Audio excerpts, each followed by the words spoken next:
အားလုံးပဲမင်္ဂလာပါရှင် Hello, I'm May Grace Perry. I'm 31 years old, 5 feet 7, and I'm proudly representing Pa'an. My project is called Bridging Futures. မင်္ဂလာပါ မင်္ဂလာပါ သမီးတို့ကြည့်ရတာ regular exercise လုပ်တဲ့ပုံမှန်လုပ်လား ဟုတ်ကဲ့ရှင် ဟုတ်ကဲ့အဲ့လိုဆိုလို့ရှိရင်သမီး fitness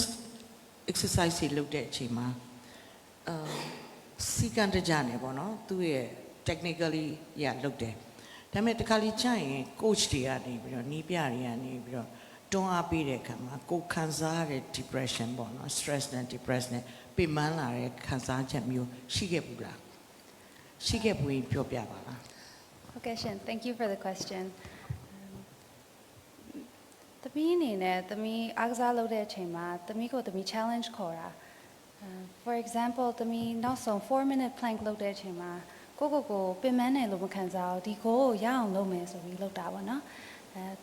ကို pressure လည်းမထားဘူးမနေ့ကထက်ဒီနေ့ကပိုတာဖို့ပဲ Grace ကောင်းထဲမှာထည့်ထားရရှင်ဆိုတော့ stress နဲ့ depression တော့မဝင်အောင်အားကစားလုပ်တယ်ဆိုတာ stress နဲ့ depression ပျောက်ဖို့လုပ်တာဟုတ်ကဲ့ Thank you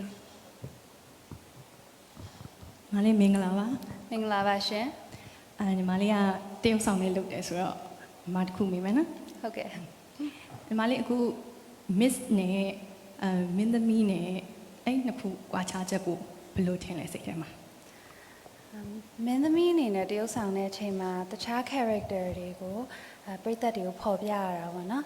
ဒီဇက်ကောင်တွေကိုအသက်ဝင်အောင်လုပ်ပြရတယ် miss လုပ်တဲ့အချိန်မှာဘာဇက်ကောင်မှမဖော်ပြဘဲနဲ့ကိုယ့်ရဲ့ own personality ကိုလူတွေကိုချပြရတယ်အဲ့ဘိုင်းလေးမှာမေ pageantry journey စတဲ့အချိန်မှာနည်းနည်းလေး struggle လုပ်ခဲ့တယ်ဒါကတော့အမြင်မှာ main difference ပါရှင် မင်္ဂလာပါညီမလေး မင်္ဂလာပါ ညီမလေးရဲ့ project ကပညာရေးနဲ့ပတ်သက်ပြီးလုပ်ထားတဲ့ project ဆိုတော့ညီမတစ်ခုလောက်မေးချင်ပါတယ်အမျိုးသမီးများကိုပေါ့နော် empower ဖြစ်ဖို့အတွက်ပညာရေးကဘယ်လောက်အရေးပါလဲညီမလေး Education is the torch that paves the way. May Grace ငယ်ငယ်လေးကလေးကမိဘတွေက education ကိုအရင်ဦးစားပေးခဲ့တယ်။ဒါကြောင့်လည်းဒီရက်မှာ May Grace ဘာမှမကြောက်ဘူး။ကိုဘာ career ပဲဖြစ်ဖြစ်ဘယ်လမ်းကိုရှောက်ရမှာပဲဖြစ်ဖြစ်ကိုယုံကြည်မှုရှိတယ်။အခုဒီ generation က women တယောက်အနေနဲ့ next generation women တွေကိုလည်း May Grace တို့ကဒီလိုလုပ်ပေးဖို့တာဝန်ရှိတယ်။အဲ့ဒါကြောင့်လည်း May Grace က education project ကိုရွေးတာ။ဒါကတော့ May Grace ရဲ့ယုံကြည်ချက်လေးပေါ့ Thank you ပါညီမလေး Thank you မင်္ဂလာပါမေ မင်္ဂလာပါ မေတို့ casting စပြိုင်တွေကလည်း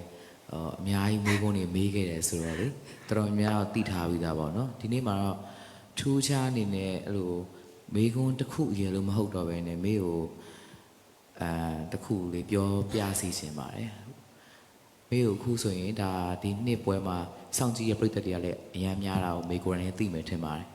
အဲ့တော့မေကိုအားပေးနေတဲ့ပြည်သက်တွေအားမရသေးတဲ့ပြည်သက်တွေဒီပြည်သက်နှစ်ရက်စလုံးအတွက်မေရင်ထဲမှာပြောပြခြင်းနေတဲ့မေရင်တွေကအနက်ရှိုင်းဆုံးစကားတွေကိုဒိုင်းတွေကိုမကြည့်ဘဲနဲ့ကင်မရာကိုကြည့်ပြီးတော့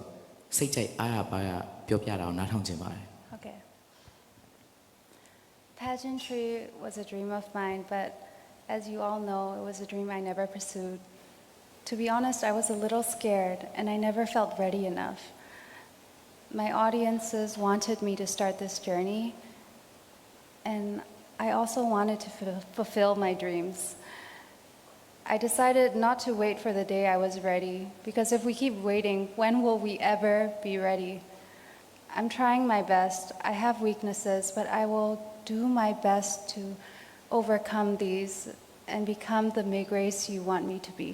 Thank you for your love and your support. Good evening, May. How are you feeling today? Good evening, Hayne. I'm doing well. At present,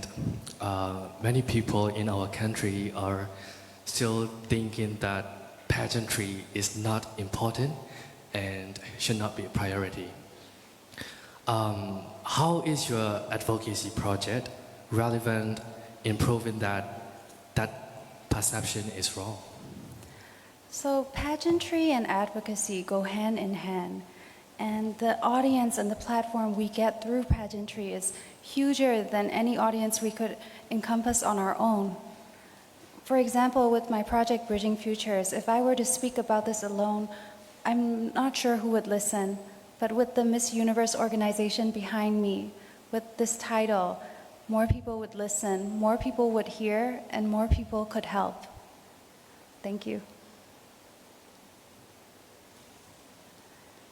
Thank you so much, Pat Han.